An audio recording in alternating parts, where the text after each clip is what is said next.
It was late, the kind of quiet that makes even familiar rooms feel strange. She stood in the doorway, arms folded, trying to sound casual but failing. Her voice cracked just slightly when she asked, "Why don't you want me anymore?" For a moment, I said nothing. I looked at her, the same woman I had once reached for without thinking, and then I smiled. Not because it was funny, not because it felt good, but because the answer was finally clear. "It's not that," I said calmly. "I just know the truth." The air changed instantly. Her eyes searched my face, trying to find what I knew when I knew it, how long I had been holding it inside. She thought this was about desire fading, about routine, about age or stress. She had no idea that the distance she felt wasn't confusion, it was a decision. This isn't a story about a man who stopped loving his wife overnight. It's about how love can slowly suffocate when honesty disappears. I didn't wake up one day and stop wanting her. I noticed small things, first details that didn't fit, answers that arrived too quickly, stories that shifted depending on the day. I didn't accuse. I didn't argue. I watched. The more I understood, the quieter I became. What happens when one person knows the truth and the other still believes they're hiding it? What happens when the power in a marriage changes without a single word being spoken? This is the story of how one question came to latent. How sometimes, by the time someone asks why you've pulled away, you've already let go.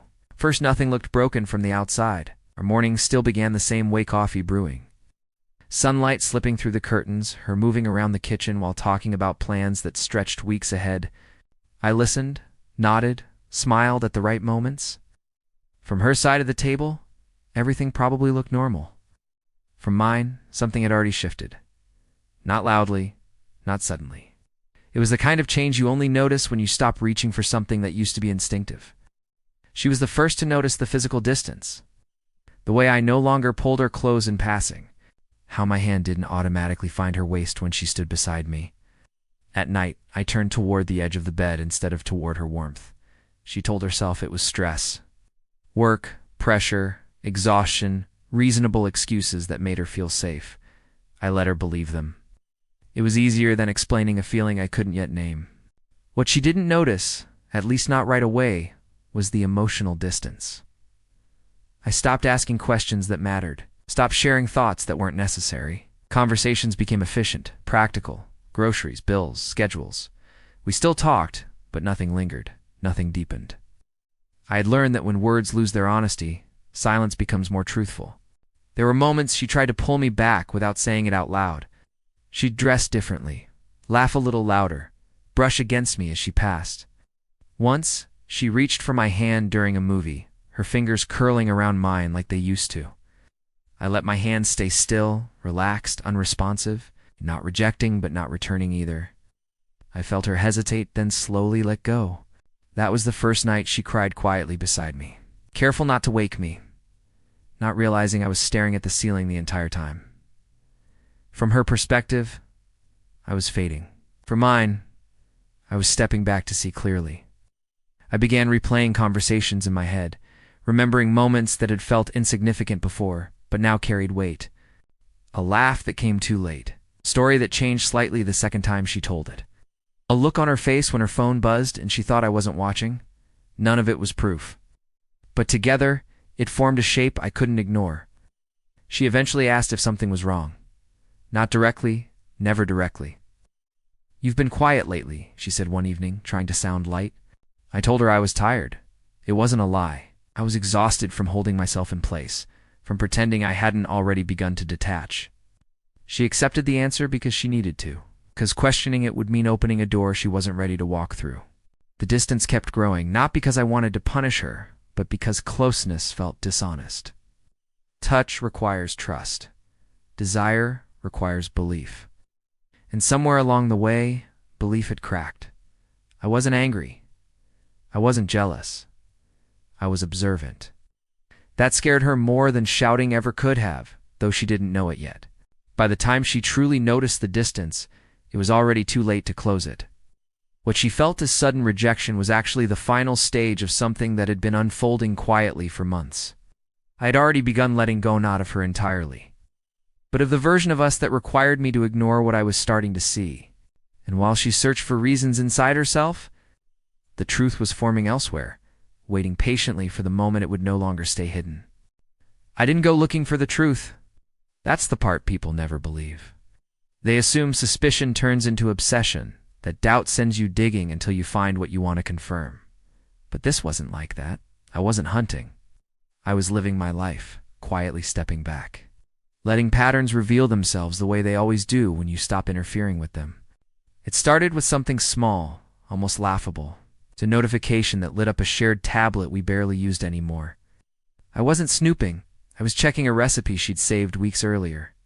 The message preview flashed for less than a second before disappearing, but it left a mark, a name I didn't recognize, a familiarity in the wording that didn't belong to casual conversation. I told myself it was nothing. I wanted it to be nothing.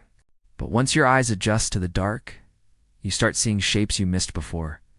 I noticed how her phone never left her side anymore, how she angled the screen away without realizing it, how she laughed softly at messages she never shared. None of it screamed betrayal. That's what made it dangerous. It lived in the gray space where doubt can survive without proof. I began paying attention not to catch her, but to understand her. I watched how her mood shifted depending on the time of day, how she was lighter, brighter after certain moments, distant after others. I noticed how some stories came pre-polished, rehearsed, while others arrived clumsily, as if invented on the spot. I didn't challenge her. I nodded. I listened. I remembered. The truth didn't arrive all at once. It accumulated. A missing hour explained too quickly. A deleted call log she forgot to clear completely. A name that appeared again this time buried inside a calendar. Reminder she thought I'd never see. Still, I said nothing. Because confrontation would only teach her how to hide better. Silence, on the other hand. Let her relax. Let her believe she was safe. And in that safety she became careless. One evening she fell asleep, with her phone still glowing in her hand. I noticed the way she clutched it even in sleep, like a secret she was afraid to drop. I didn't pick it up. I didn't need to.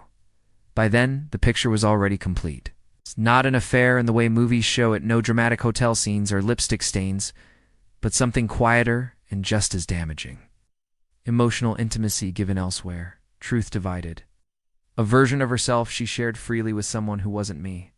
What hurt most wasn't jealousy. It was realization. The sudden clarity about why she felt distant even when she was close. Why her affection felt rehearsed. Why desire between us had started to feel like an obligation instead of a connection. She hadn't stopped loving me, maybe, but she had stopped being fully here. I understood then why my body had pulled away before my mind caught up. Why desire had vanished without anger. It wasn't rejection. It was self-preservation. From that moment on, everything changed internally, even though nothing changed on the surface. I didn't confront her. I didn't accuse. I adjusted. I stopped investing emotionally where honesty no longer existed. I stopped offering vulnerability to someone who had already given it away. She thought the distance meant I was drifting. She didn't realize I had already arrived at the truth, and once you reach it, you don't rush. You wait. Because the most powerful thing you can do after learning the truth is let the other person believe you still don't know it. She felt it before she understood it. At first, she thought it was temporary stress, fatigue, a phase I'd grow out of. She told herself that marriages go through dry spells, that desire ebbs and flows. But this wasn't absence. This was withdrawal. Intentional, calm, final, in a way that scared her. I stopped asking questions. Not just about her day, but about her. I no longer leaned in when she spoke. I listened politely. The way you listen to a coworker you don't plan to know beyond the surface. I still smiled. I was still kind. That was the part that confused her the most. There was no anger for her to fight against, no accusation to deny. In that silence, it was louder than any confrontation. She tried to reassert control in small ways. Sitting closer on the couch, brushing her hand against mine like it was an accident, laughing a little too loudly at jokes that weren't funny. At night, she lingered longer in the bedroom doorway, waiting to be invited into something that no longer existed. When I didn't respond, she'd pretend she hadn't noticed. But I noticed everything. The power shift didn't come from dominance. It came from indifference. I stopped reacting to things that used to matter. If she came home late, I didn't ask why. If she canceled plans, I didn't seem disappointed. I let her live exactly as she wanted without resistance. That terrified her more than rules ever could. One evening, she asked casually, "Are you okay?" I looked up from my phone and said, "Yeah." "Why?" She hesitated, searching my face for cracks. "You just seem different." I shrugged. People change. That was the moment she realized she was losing something she didn't know how to get back. She began trying harder, not emotionally, but strategically. She cooked meals she hadn't made in years. She wore clothes she knew I used to like.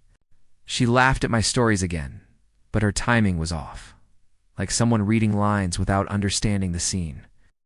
It all felt late, performative, like a rehearsal for a role she no longer owned. And the irony. The more she tried to pull me back, the clearer it became how long she had stopped choosing me. Late one night, she finally asked the question she'd been circling for weeks. "Do you still find me attractive?" Her voice was careful, almost fragile. I didn't answer right away, not to punish her, but because the truth deserves space. "I don't think that's the right question," I said quietly. Her face tightened. "Then what is? Why you're only asking now?" That's when fear crept in. Real fear. Not of losing desire, but of losing relevance. She started watching me the way I used to watch her, studying my movements, wondering who I was texting, why I seemed lighter, more at peace, even distant. She checked my phone once, when she thought I was asleep, found nothing. That made it worse, because secrets can be fought. Silence cannot. For the first time, she felt what I had felt for months. Uncertainty without proof. Distance without explanation. Love without access. And the balance tipped. She wasn't in control anymore, not because I took it from her, but because she gave it away long before I ever knew the truth. Now she could feel it slipping through her fingers, and no amount of effort could stop it, because once someone stops reaching for you, you've already let go. She finally asked on a night that felt too quiet to ignore. We were sitting across from each other at the kitchen table. It's the same place where we'd once planned vacations, argued about money, laughed over burnt dinners. Now there was nothing between us but space. She stared at her hands for a long time before looking up, her voice softer than I'd ever heard it. "Why don't you want me anymore?" There it was. Not anger. Not accusation. Just fear. I didn't answer immediately. I took a sip of water, not to delay, but to steady myself. Because the truth has weight, and once you lift it, you can't pretend it was never there. She leaned forward slightly, eyes searching my face. "Did I do something?" I smiled. Not cruelly, not kindly either, just calmly. "I know the truth," I said. The words landed harder than a shout ever could. Her breath caught. "What truth? The one you thought I'd never see," I replied. She shook her head quickly, instinctively. "I don't know what you mean. That's okay," I said. "You don't have to explain." "I'm not asking for anything." That's when panic replaced confusion. She started talking too fast, too much, about stress, about how distant we'd both been, about how marriage changes people. She reached for my hand, but I gently pulled away, not in anger, just in finality. The gesture alone told her more than my words ever could. "You went looking, didn't you?" she asked, her voice barely above a whisper. "No," I said honestly. "I wasn't looking." That's the part you don't understand. Truth doesn't hide forever. It leaks. In patterns, in absences, or in the way someone stops choosing you when no one's watching. Her eyes filled, but I didn't feel satisfaction. I felt clarity. I told her I knew about the messages. Not every word, not every detail, because I didn't need them. I knew about the emotional space she gave someone else while I waited for scraps of attention. I knew about the nights she was too tired, but somehow still awake when I went to sleep. I knew about the version of herself she became when I wasn't around. "I didn't touch him," she said quickly, like that was the line she'd prepared to defend. I nodded. "I believe you." She looked relieved until I continued, "That's not the part that broke us." Silence filled the room again, heavier this time. "I stopped wanting you," I said, "because I stopped feeling chosen." Desire doesn't die from lack of love. It dies from lack of respect, she cried then, not dramatically, quietly the way people cry when they realize there's no argument left to win. She told me she never meant for it to go that far, that she didn't think I'd notice, that she thought I was too busy, too calm, too predictable to leave. That was my mistake, she said. I stood up slowly. No, I replied. Your mistake was thinking I needed to catch you to walk away. She asked if there was anything she could do. Therapy, distance, cutting him off completely. She promised transparency, change, effort. All the things that come too late to matter. I looked at her, the woman I once would have done anything for, and felt something unexpected. Peace. I already forgave you, I said. That's why I don't want you anymore. That was the moment it ended, not with a fight, not with slammed doors, but with understanding arriving after love had already left the room. As I walked away, I realized something important. Knowing the truth doesn't always make you angry. Sometimes it simply makes you free. Freedom once tasted doesn't beg to be taken back.